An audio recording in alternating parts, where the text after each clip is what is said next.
శుక్రవారం నల్గొండ జిల్లా కేంద్రంలోని శ్రీ సాయి త్రివేణి డిగ్రీ కళాశాలలో ఏర్పాటు చేసిన సమావేశంలో ముఖ్య అతిథిగా వరంగల్, ఖమ్మం, నల్గొండ ఉపాధ్యాయ ఎమ్మెల్సీ అభ్యర్థి పన్నాల గోపాల్ రెడ్డి పాల్గొని మాట్లాడారు.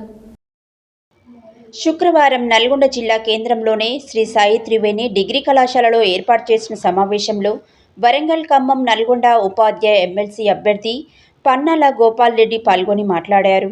ఉపాధ్యాయ రంగంతో పాటు విద్యార్థి దశ నుండి ఉద్యమ స్ఫూర్తి కలిగిన కార్యకర్తగా, నాయకునిగా ఎదగానని, ఉపాధ్యాయుల సమస్యలకు పరిష్కారానికి ముందుండి పోరాడుతానని తెలిపారు.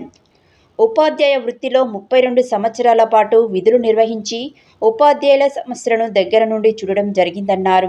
తాను గెలిచిన వెంటనే ఉపాధ్యాయులకు పెండింగ్లో ఉన్న బిల్లులను క్లియర్ చేస్తానని, ఈ కుబేర్ వ్యవస్థను రద్దు చేసి ట్రెజరర్ డిపార్ట్మెంట్ ద్వారా బిల్లులు మంజూరు చేయడంతో పాటు పాత విధానాన్ని పునరుద్ధరిస్తానని హామీ ఇచ్చారు. అన్ని జిల్లాలలో 90% ఖాళీగా ఉన్న డిఈఓ, డిఐఈఓ పోస్టులను ఉపాధ్యాయులకు ప్రమోషన్ల ద్వారా భర్తీ చేపిస్తానని, మధ్యాహ్న భోజన పథకంలో జరిగే లోపాలను సరిదిద్దేలా ప్రభుత్వం దృష్టికి తీసుకుపోతానని తెలిపారు. వరంగల్, ఖమ్మం, నల్గొండ ఉపాధ్యాయ ఎమ్మెల్సీ అభ్యర్థిగా మొదటి ప్రాధాన్యత ఓటు తనకు వేసి గెలిపించాలని విజ్ఞప్తి చేశారు.